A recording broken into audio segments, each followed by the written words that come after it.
Hi, this is Ushio, and welcome back to Sable's Grimoire. In the last episode, we came to an important juncture, and I still don't know what to do. I haven't really decided. Basically, Dragon has no friends, and even though we're apparently her boyfriend and she's our girlfriend, she hasn't really got any other acquaintances, so maybe having a friend would make her happy. So, okay, let's ask. Not completely certain that I'm doing the right thing, I breathe a heavy sigh and give Hel my full attention once more. Say, Hel, on the topic of becoming closer to dragons, I've actually got a question for you. Oh, so you do seek counsel in your pursuit of love after all? Were you hoping for me to teach you the secrets of a maiden's heart?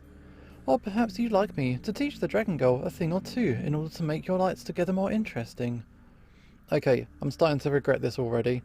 No, it's really nothing like that. I'm not looking for guidance pertaining to romance, and I certainly don't want your help with anything sexual. My request is simple, really. I wanted to ask if you consider becoming Dragon's friend. You want me to befriend your lover? Oh yeah, I get it. I understand your intention completely. You wish for the Dragon Girl and I to become intimate so that the three of us may all join together as one, am I correct? No. To indulge in fantasies of a threesome at a tender young age, you truly are destined to one day command your own harem.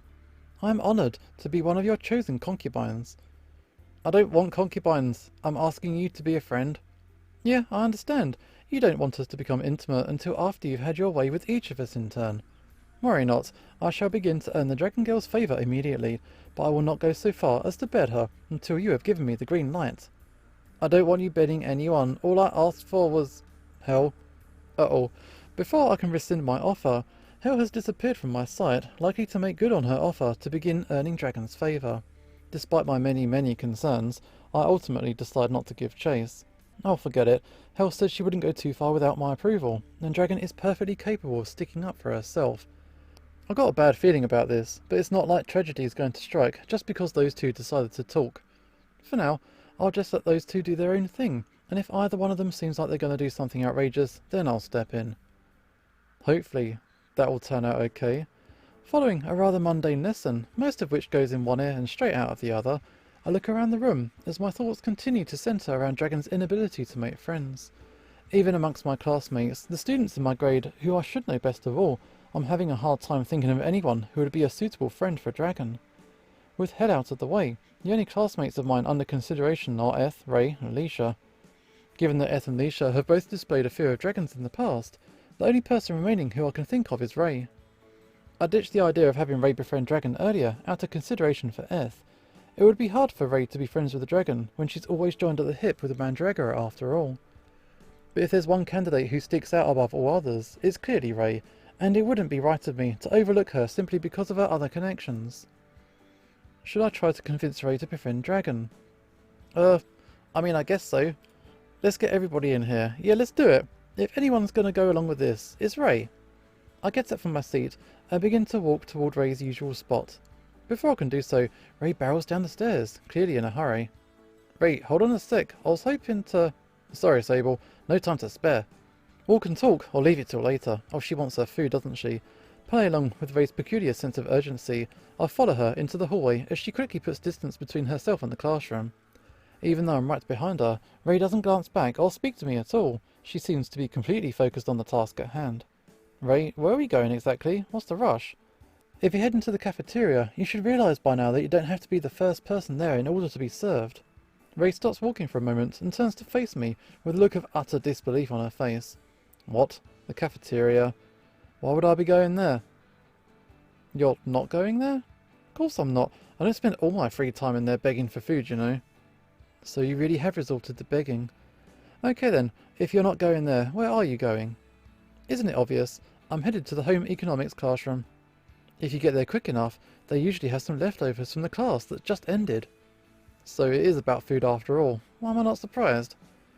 Aside from the part about Amadronia having home economics classrooms, that I didn't know. I get that food is one thing you have any kind of passion for, but don't you think you should expand your horizons? There's a limit to how two-dimensional a person can be. You ought to at least nurture a hobby or two.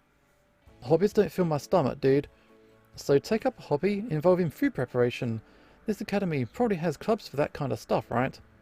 Not that I've bothered to look into it myself. This academy might not even have any clubs for all I know. If I cook for myself, I'll have to use my own money, and if I join a club, I'll be forced to make what other people want to eat. In that case, I'd rather just keep buying food from the cafeteria and asking for handouts from the home economics classrooms. Ray turns back around and continues walking down the corridor. It seems this food-motivated young girl is not willing to miss out on a free meal just to socialise with a classmate. Okay, keep following her. Wow, that really hit the spot. I can't believe they just give food away like that. It really restores your faith in humanity, doesn't it? Those biscuits were pitch black though, and they probably weren't human either. So what, if you discriminate against food because of its colour, you're going to miss out on all kinds of new and exciting flavours. No, the colour of food is something you should always take into account. Unripe fruit, poisonous mushrooms, rotten vegetables. Colour's an important indicator that you shouldn't eat something. Damn, you're just mad I didn't leave any for you.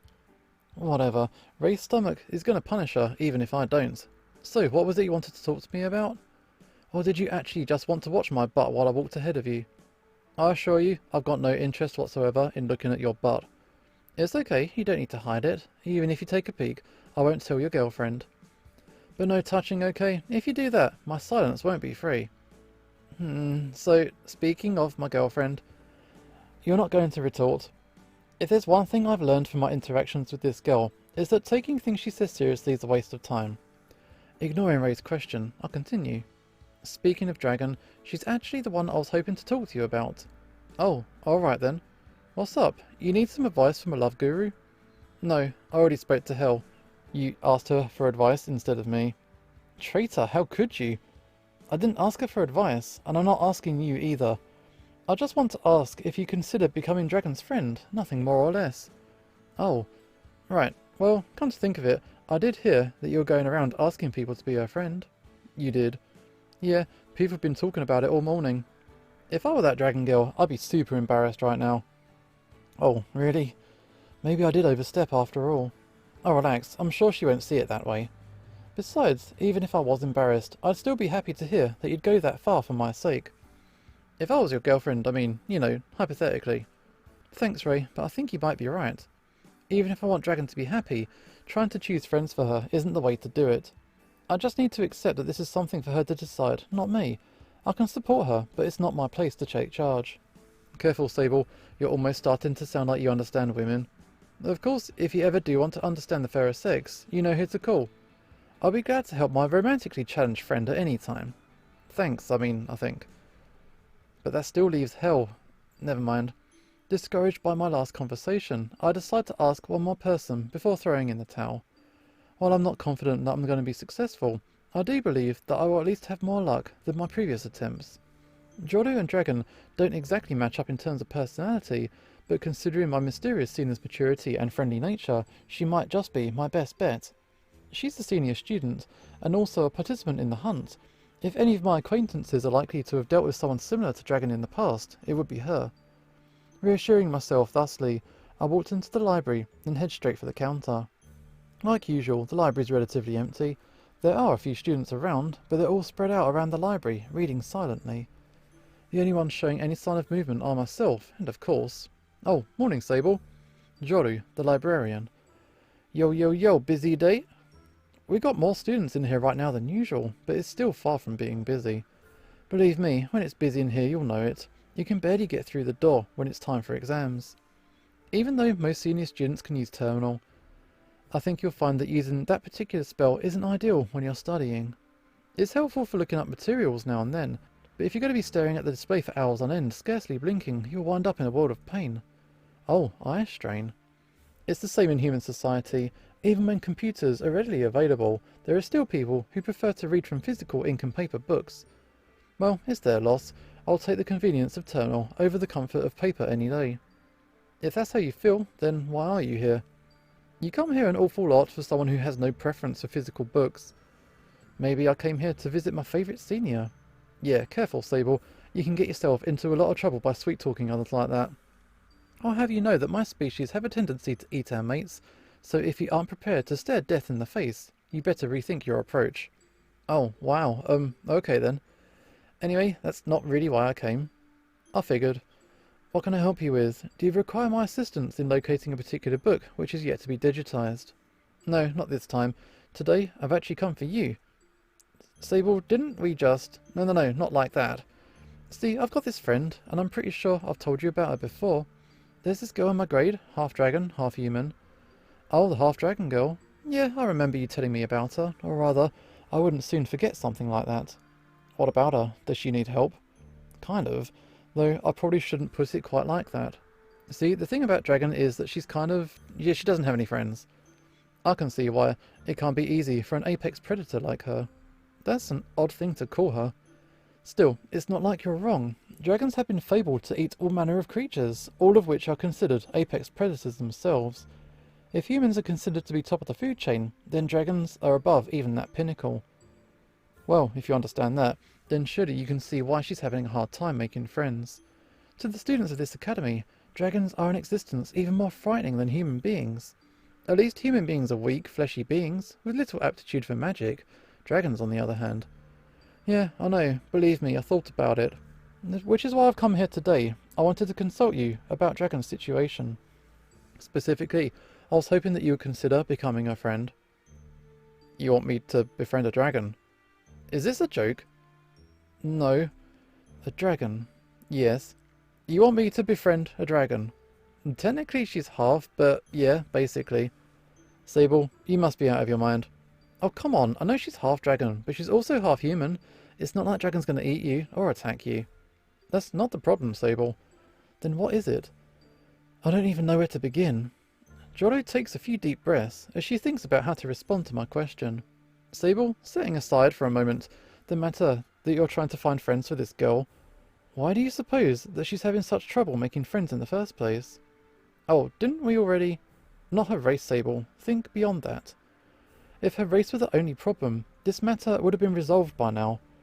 We're about to reach the end of the first term of the new year. In that amount of time, her classmates have no doubt seen for themselves the kind of person she is. If they truly have nothing to be afraid of, then why do you suppose is that they still refuse to be her friend? That's a good question. Sable, I don't know this girl personally, so I can't make any assertions regarding her personality.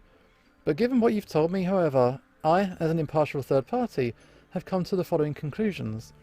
That girl does exhibit a behaviour which frightens others, and you're simply too close to her to realise it.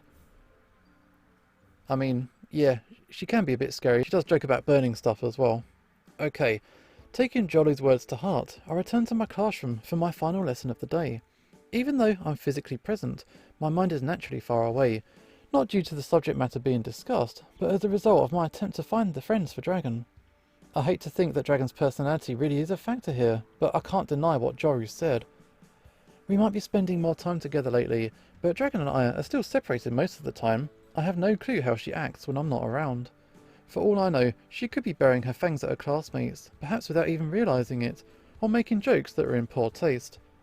I might not take offence to the things she says and does, but the same doesn't necessarily go for the other students around here. Talk of her burning down elven villages might sound like a joke to me, for example, but to an elf like Leisha, the threat of a dragon attacking her village must be terrifying. Maybe I really am just oblivious to Dragon's true nature after all. Deaf to the words of our teacher, I continue to indulge in pessimistic thoughts as our lesson slowly drags on. With Dragon's situation on the fore of my mind, I can't bring myself to think of anything else, let alone pay attention to the lesson at hand. No matter how hard I try to see things in a positive light, I keep on returning to the mental image of Dragon's sad smile as she assured me that she didn't need any other friends. I know that some people are fine alone, or with only a couple of close friends. Hell, I lived in relative isolation for quite a while myself. But Dragon isn't like that, is she? Sighing in resignation, I decide on my next course of action. Forget it, this is a stupid idea to begin with. I can't make other people see Dragon the way I do, and even if I could, what kind of person would become somebody else's friend just because they're asked to? I should apologise to Dragon for the embarrassment I've caused her, and find some other way to make her happy. Once our final lesson for the day's come to an end, I'll take my seat and head for the door. The plan's to meet Dragon outside of her classroom before she could run off and go somewhere else. As I make my way toward the door, however, a certain faceless being stands in my way. My dear Sable, if I may. Not now, Hell. I'm going to catch Dragon before she leaves the class. Oh, all of your thoughts are devoted to that rambunctious girlfriend of yours, are they? Very good, it's how it should be. Hell nods in approval, and yet refuses to get out of the way. It seems she wants to do more than throw a couple of parting words my way. Okay, let's talk. What's up? Did something happen? Did indeed. At your behest, I approached the Dragon Girl with the intention of making her acquaintance. Yeah, you did?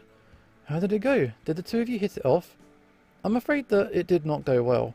Oh, I see. What happened? Did you say something that you shouldn't have?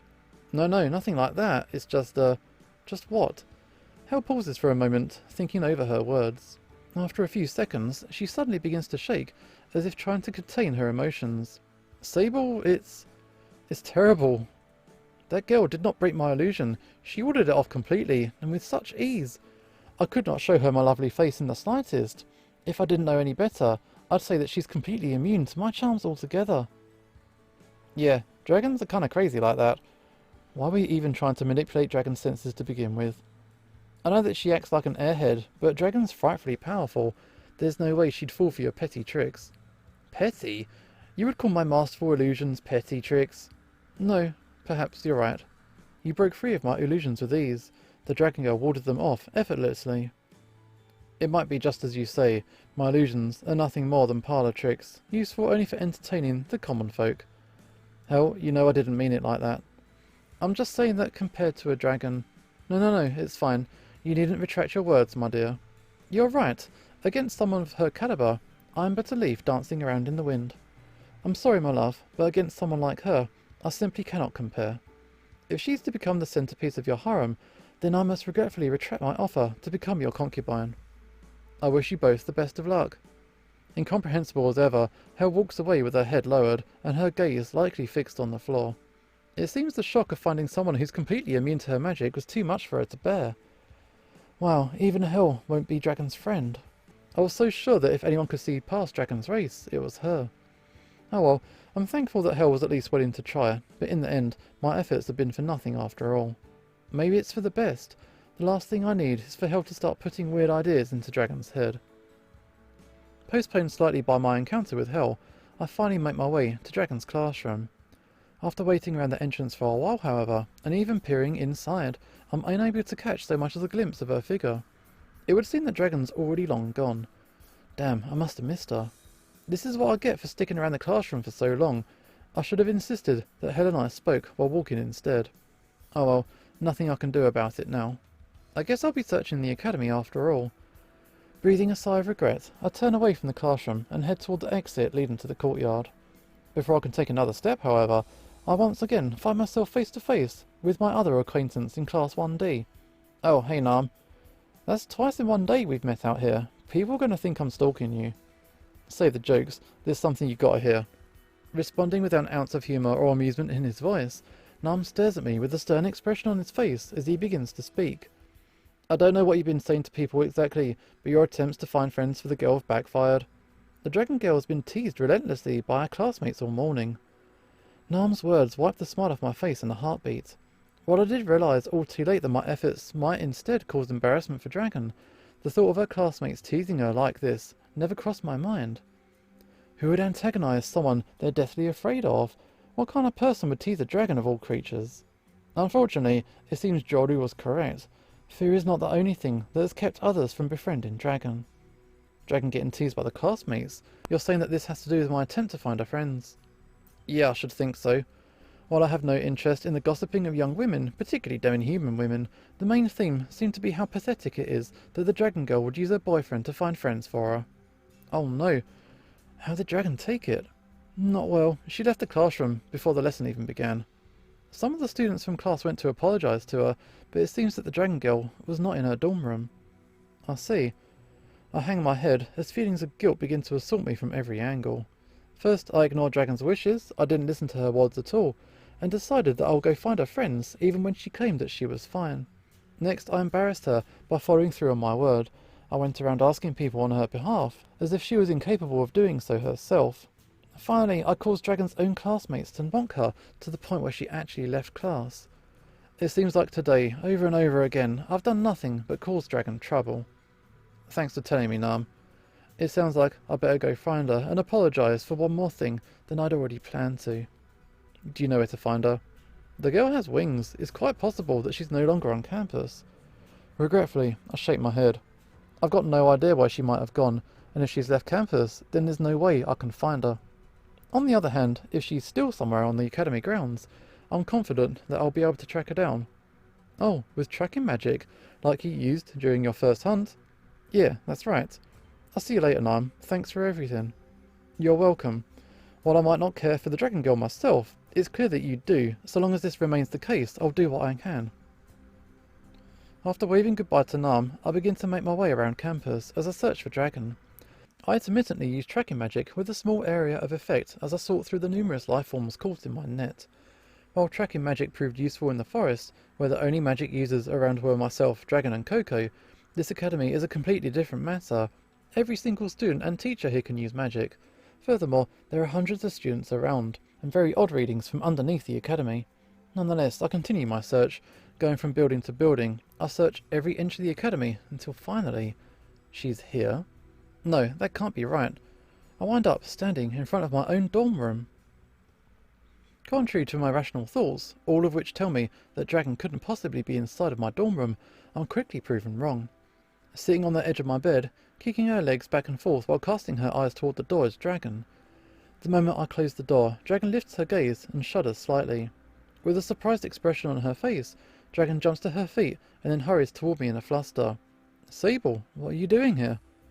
Dragon, I realise I surprised you, but please, think about where you are. Oh, right.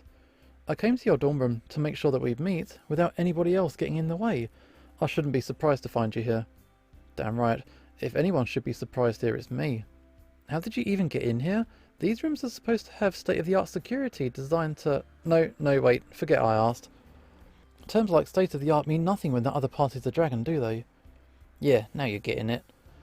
Dragon smiles wryly as she stands motionless in front of me. If your question is how I got here, rather than why I'm here, then I guess you already know. I nod, with a complicated expression on my face. Yeah, I heard about what happened. That being said, I'd still like to hear what happened from your own mouth, if that's okay. I don't know if I can really tell you anything new. That's okay, even if you just want to use me to vent, I'm okay with that. Get it all off your chest, it'll make you feel better. I don't know if venting's the right word for it, but I do feel like confiding in someone, so if you don't mind. I nod, without hesitation. That's what I'm here for. Lay it all out on the table, Dragon. I'll hear you out. Okay, I can't promise that you'll find what I have to say interesting, although you even want to listen to all of it, but if you're willing to listen to my worries, then I'll gladly share them. Speaking with uncharacteristic fluency and reservation, Dragon almost seems like a different person as she makes her decision. Be it her true nature as a dragon coming to the surface, or her facade as an airhead schoolgirl being dropped, Dragon throws away her typically joyful attitude and instead shows an expression of genuine remorse. Sable, do you remember what I said earlier about how not being able to make friends didn't bother me? I know I said I was happy enough to have just one good friend, but the truth is, I'm not sure if it's enough. You want to make more friends after all? Dragon shakes her head. I wouldn't go that far. As far as friends go, one good friend is enough. It's just, even if I don't need more friends, I do still want to be liked, or at least not hated. Dragon's voice lowers in pitch as she labels the feelings others have displayed in her presence. When people lay their eyes on a dragon, most of them feel nothing but terror. There's no sense of affection or hatred, they simply fear the overwhelming strength of the being standing in front of them. Even so, from the perspective of the being who's being feared, there's likely no perceivable difference. I thought that if I started acting more civilized and kept my destructive impulses under control, then people wouldn't mind having me around. If I didn't eat anybody or hurt anyone or set fire to anything, then maybe they'd realise that they didn't need to fear me. Maybe they would approach me, talk to me and become my friends. But no matter how hard I try, it just doesn't seem to work. Don't say that. There might be some students who you're never going to convince, but it doesn't mean they're all like that. What happened today was because of my meddling. It isn't a reflection of how those students really feel about you. Everything that happened today was my fault, okay? It was just an ill-conceived attempt made by a foolish human being. So don't take it personally. It's not that those students hate you. They just got the wrong idea because of my thoughtless actions, okay?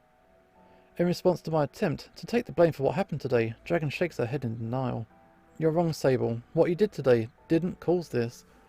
All you did was give the students a reason to speak their true feelings. I'm the one who made them hate me in the first place. Even the ones who acted kind or apologised for their harsh words, they don't really want to be my friend. They're simply smart enough to understand who and what I am, and don't want to risk involving my ire. No matter what you say to them, Sable, the truth won't change. The students either hate me or fear me, and there's nothing you can do to change their minds. I paused for a moment, taken aback by Drakan's apt description and accurate analysis of the students who approached her. Drakan might play the fool, but she's still a dragon, and most definitely not a person to be underestimated. Even in her current emotional state, she can still look at the situation of hers objectively, and see things from a perspective others can't. That's certainly one way of looking at it, and to be fair, I couldn't blame the other students for fearing you, or trying not to anger you. But are you sure that's the case? Even if some of them are afraid of you, or hate you, it doesn't mean they all feel that way. Regretfully, Dragon once again shakes her head. I wish I could believe that, Sable, I really do, but you see... Dragon lifts her gaze and begins to stare straight into my eyes. These eyes of mine, even if they're not pure, they're still the eyes of a dragon. I can see many things which humans cannot. An object's concentration of heat, the preemptive movements of a being's muscles as they're about to move, subtle eye and facial movements, and the flow of ether in and around a person's body. Stunned, I unwittingly open my eyes wider than before. Though I'm intrigued by everything Drakan just said, there's one particular piece of information that caught my interest. You can see ether. Yeah, that's right. It's just another trait which separates me from everybody else, isn't it? With a wide smile on my face, I shake my head. Dragon, that's not true. The truth is, I can see it too. You can, even though you're human? That's right, though probably not as well as you can. It puts a significant strain on my body, so I only do it when I need to. Even so, it's quite amazing. I've never heard of anyone without dragon blood coursing through their veins who could... Wait a minute, could it be that you... No, I'm not a dragon. I've never drunk the blood of a dragon, none of my relatives are dragons, and I have absolutely no reason to believe that dragon blood flows through my veins. I don't know why I possess this ability. If anything, it's a question I'd like to ask you. I don't have a clue. I was under the impression that only dragons could do it. Maybe I could ask Mama. If anybody knows, it's going to be her. I might be half dragon myself, but compared to Mama, I might as well be an elf, or a fairy, or some other weak, pathetic being. And this girl wonders why she can't make friends with other races. Anyway, as I was saying, one of the things I can easily pick up on is the mental state of others. I don't usually realise what they're feeling until I've already offended them, or if they've run off in terror, but the fact remains I'm quite adept at reading others. Of all the students who've approached me today, no, even before today, not one of them approached me with pure intentions. For some of them, it was a confrontation of their fear. For others, they were simply curious. Many of them were hiding contempt the entire time, and some even close to losing their nerve and running off. Every single person who approaches me does so to satisfy their own desires. Then they just turn right around and leave without saying a word. Nobody wants anything to do with me, let alone be my friend. I place my hand on Dragon's shoulder and offer her a heartfelt smile. You know it's not true. Even if none of the other students have warmed up to you yet, you still have me, don't you? That's different. Our relationship's kinda not like that. You can have more than one tie to a person at once, you know. Whatever you consider me to be, above all else, I'm still your friend. Are you though? Are you really my friend? You say you are, but I'm not so sure. Dragon? Dragon brushes my hand off her shoulder and lowers her gaze. Her tone's sad, but also serious. What she's saying about the two of us being friends might not be a simple matter of her needing reassurance. Sable, I'm not going to deny that we're on good terms now, but is that really a sign of friendship between us? If I think back over our time together, all I can think of are instances of me forcing myself on you and willfully dragging you along with me. I've tried to give you many labels, friend, best friend, boyfriend, my possession, and yet, even now, I have no idea which one suits you best. Do you see me as your friend, Sable, or am I simply a willing research subject whose whims align with your own? Furthermore, do I see you as my friend, or are you nothing more than a medium through which I seek to understand my own human half? My face stiffens as I attempt to make sense of Dragon's internal crisis. Once again, it seems like Dragon's two halves are in conflict. The dragon wants to possess and to control, the human seeks friendship and perhaps affection. Dragon has not yet reached the point where she's losing control, but it's clear that she doesn't know what she's going to do next. Crap, what am I supposed to say to her in a situation like this? I've got no idea what it's like to have a non-human half. I'm not filled with anywhere near as much self-doubt as Dragon seems to possess either, and personal relationships are probably the things I agonise about at the least. What can I say to Dragon that puts her mind at ease? Friends are overrated. I am your friend. Okay, so like if you're friends, sometimes even amongst your friends you can have a disagreement and still be friends. You can get angry with your friends, have an argument, cool off and come back and still be friends. It's not really the end of the world like that. Also, I've kind of got a thing switched on. It's a bit of a cheat. If there's a little dagger next to an option, it means you're headed for a bad ending. But I was going to pick the top option anyway. I'm not cheating. But as a tip, that's a bad choice. Okay, I'm still your friend, dude. Look, Dragon, I'm not going to try to tell you that I understand how you feel. Everybody has conflicting feelings from time to time, myself included, but I doubt it's anywhere near the level of what you're facing right now. You're a combination of two completely different races, both of which possess polarizing natures and ideals. It's only natural for you to be confused. All I can say with certainty, as a member of a race with comparatively little to worry or be vexed about, is this. We are friends, Dragon, beyond a shadow of a doubt. I'm your friend, and you're mine, and that's all there is to it. No, but, I mean, how can you be so sure of that? Even I don't know how I truly feel, so how could you possibly? Because I'm human, and so are you. Even if you're only half human, you still possess human emotions and thoughts, don't you? Yeah, but is that really enough? I might be half human, but I'm also half dragon. There's no way the two of us will ever be able to truly see eye to eye. I shake my head in disagreement. We don't have to be identical to understand one another. If you need proof of that, just take a look around Amadronia. This academy is filled with all sorts of demi-humans who would ordinarily never meet, if not for the fact that they were brought here. Some of the students here are in attendance alongside their natural predators, others sit beside demi-humans not native to this continent. And yet despite their obvious differences, they're still able to talk to one another and befriend each other. Contrary to what you might think, we're just like them, Dragon. In spite of our fundamental differences, we understand one another implicitly. We get along despite our differences, and in some cases, because of our differences. I know this all sounds like some cheesy spiel about togetherness or something. If I were listening to someone prattle on about that embarrassing junk, I'd probably tune out too. But please, trust me that I meant what I said. You are my friend, Dragon, and our differing biology doesn't change it. You truly believe in what you just said, don't you? That we can be friends despite our races? I'm not saying that everyone's going to be able to get along. There are definitely some students who are overly wary, or just downright unfriendly. But for the most part, yeah, I do think that way. That's not to say it's going to be easy. Even if other students are open to the possibility of being your friend, it's going to take time and effort to make it happen. Not all of them will work out either. You might think fondly of someone initially, but there's no guarantee that they'll turn out to be just as you imagined them to be.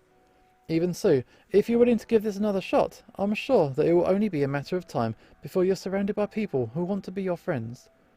No, it's not necessary. What I said earlier in a panic was already correct. I've been right about all of this from the start. I only need one friend, and I already have the best friend I could ever ask for. Dragon smiles at me without a hint of regret as my cheeks grow red in embarrassment. Unsure of how to respond, I simply stare at Dragon in silence, returning her warm smile with one of my own. Like so, we look one another in the eye without saying a word, careful not to end this precious moment any sooner than necessary. As time drags on, the two of us finally separate. I walk over to my bed and sit down, while Dragon makes her way toward the door. Still smiling from ear to ear, Dragon turns to me one more time before taking her leave. So, this coming weekend, we're still on for another trip to the city, right? As long as we're not roped into any more hunting businesses, then sure. Great, I'm going to go back to my room and practice my human transformation a little bit more. I'll see you soon. Seemingly fighting the urge to add one more word to that final sentence of hers, Dragon hesitates only for a moment as she opens my door and makes her exit. Even with Dragon now gone, I find myself staring blankly at the closed door, still sitting on the edge of my bed and looking into space mindlessly. A short time later, I fall backwards onto my bed and shift my gaze to the empty bug bed above mine. With everything that's happened in the mere span of a single day, I'm totally overwhelmed. Man, who'd have thought? The most powerful being at the academy wants nothing more than to make one good friend, and by my own good fortune, I've somehow become that good friend. I don't see how it's possible that nobody else at this academy is able to see beyond Dragon's race or her past mistakes. But if that's part of the reason why I've become the one closest to her, then I can't say I'm disappointed by that fact. If nobody else can see Dragon for the kind, friendly person she's trying so hard to become, then it's their loss. Okay, and I think that will probably do for this episode. This is Usho signing off, and hopefully I will see you next time.